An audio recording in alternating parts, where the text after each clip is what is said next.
La peur qu'installent les gouvernants dans la jeunesse camerounaise est criante.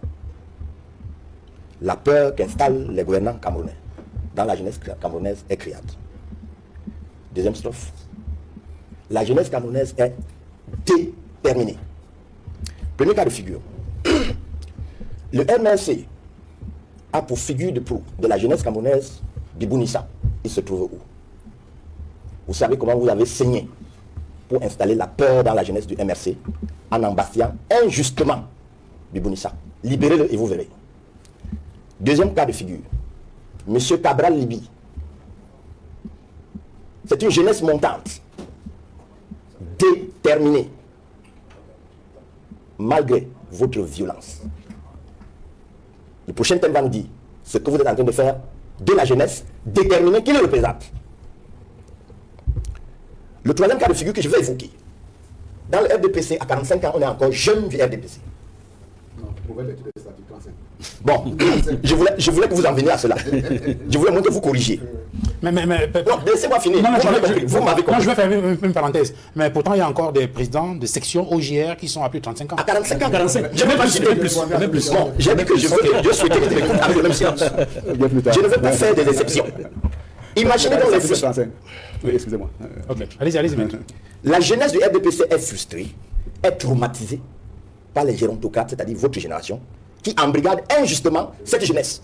Je suis étonné que vous soyez en train d'encenser un jeune de 44 ans qui est en politique depuis 10 ans en relation avec son ami. Faites la soustraction. 44 ans moins de 10 ans. C'est-à-dire depuis 34 ans, il est au sommet de la politique au Sénégal. Et vous demandez à vos jeunes de 34 ans de se coucher. De qui se moque-t-on avec dit Cancam.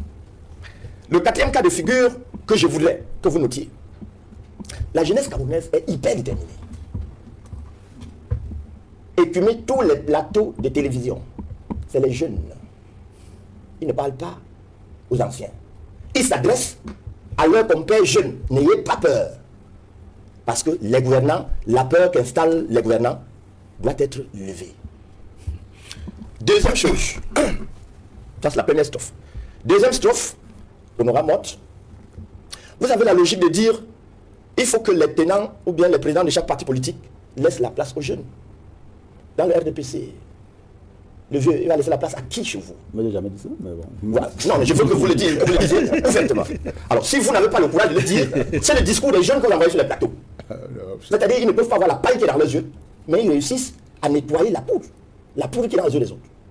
Or, vous avez vu comment vous avez installé, en tout cas là, les gouvernants, j'espère que vous n'allez pas me dire que vous n'êtes pas gouvernant, la gouvernance, ou bien les gouvernants du pays, ont utilisé toutes les techniques pour froisser, pour intimider la jeunesse camerounaise. Mais elle est déterminée. Alors, mon discours à l'égard de la jeunesse camerounaise, continuez. Continuez. Que chacun ait sa carte électorale, que ce jour soit sacré, qu'on aille voter, qu'on retourne se reposer, et qu'on revienne le soir surveiller les décomptes. Et on surveille jusqu'à la publication effective des résultats.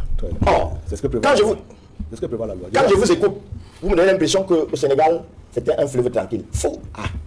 Il y a eu des morts. Mais vous me rejoignez. Est-ce que vous pouvez me laisser? Allez-y. Je ne vous rejoins pas. Si. Vous avez déformé, je rétablis. Très bien.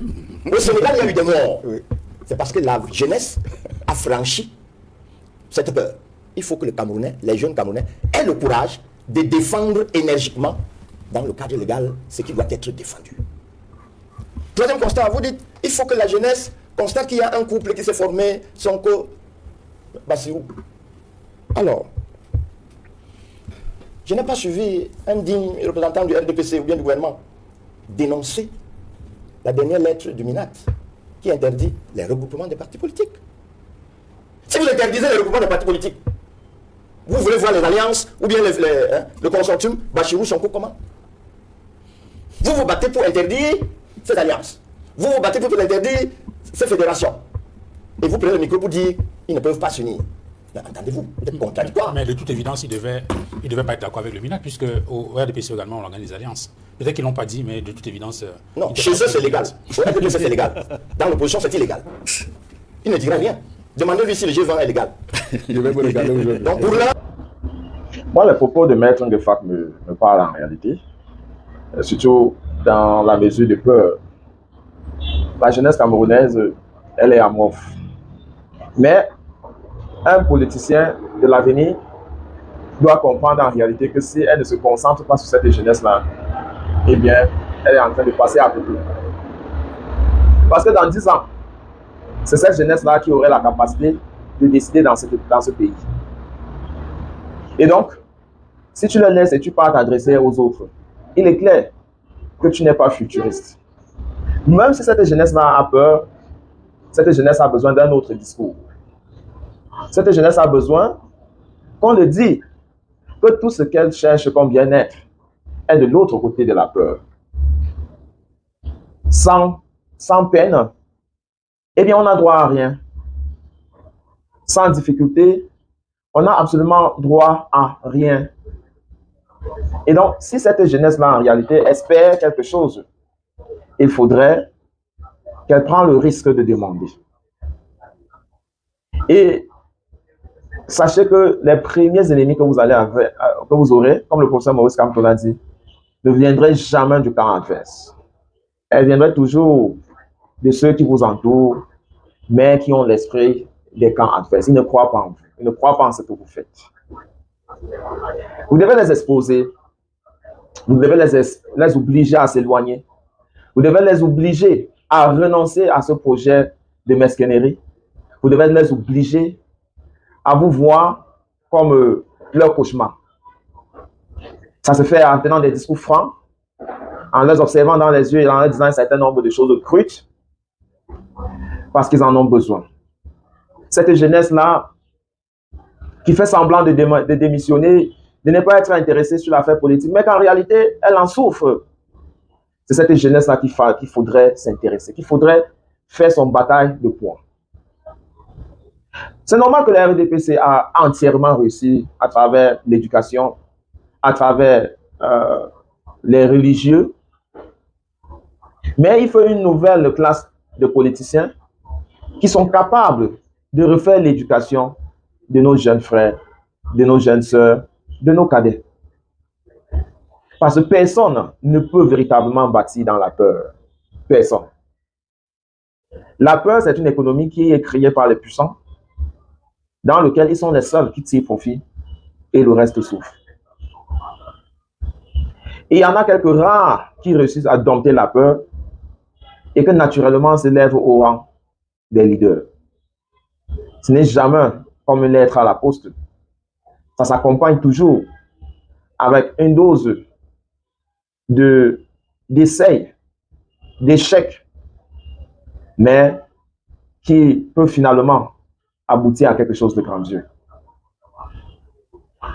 Il est clair que lorsqu'on prend l'exemple du Sénégal, beaucoup de personnes se sentent mal à l'aise. Beaucoup de personnes sentent un peu comme si on sort du contexte. Mais la réalité, elle est simple. Il faut pouvoir regarder ce qui se passe ailleurs et se dire, si quelqu'un est parti de prison au palais, est-ce que c'est possible que je le fasse également ici chez moi? Et si c'était possible, qu'est-ce que je peux faire pour atteindre ce but-là? Voilà la grosse question qu'il faut se poser. Vous savez, la peur, tout le monde a la peur, hein, c'est ce que beaucoup de gens ne connaissent pas malheureusement. On ne suit pas seulement sa peur. On arrive à se dire, comment est-ce que les gens nous perçoivent? Et la façon que les gens vous perçoivent en dit long sur comment ils vous traitent. Autant vite accepter en réalité qu'ils vous traitent de la sorte et donc de vous détacher complètement au lieu de passer le temps à faire semblant que vous êtes autre chose que la façon que vous subissez déjà le traitement. Épousez le personnage et vivez pleinement les conséquences de ce personnage choisi. D'ailleurs, la vie en elle-même est un film. On joue le rôle qu'on peut jouer et on accepte également les balles qui viennent avec. Donc, cette jeunesse-là, mon combat, quelle que soit la quantité de prières que tu vas faire, quelle que soit la boisson que tu vas saouler, le jour se lèvera et tu t'en rendras compte que tes problèmes sont devant toi. Il faut davantage accepter, changer de méthode pour espérer d'autres résultats. C'est depuis 2018 que je vous parle, qu'on se parle, mais qu'on continue aussi à s'esquiver. Est-ce qu'on peut faire face au moins à qui nous sommes? Est-ce qu'on peut en réalité accepter qui nous sommes en fait? C'est un choix et c'est une histoire de temps également. Avec le temps, on saura en réalité qui avait raison. Mais en attendant, évitez d'être de ceux qui souffrent, mais qui font semblant de ne pas souffrir. Parce que là, c'est ce qui est le plus difficile à vivre. J'ai l'habitude de dire, le don d'être pauvre à un moment donné, c'est que ça donne de l'énergie pour chercher à s'en sortir. Mais il n'y a pas plus dangereux que d'être nécessiteux et de vouloir apparaître comme quelqu'un qui en a. Vraiment là, on se tire une balle dans les pieds. Regardons entre ce que nous propose la peur et ce que nous propose oser et choisissons en libre arbitre. J'espère qu'on s'entend et qu'il nous arrivera des choses bien. À très bientôt.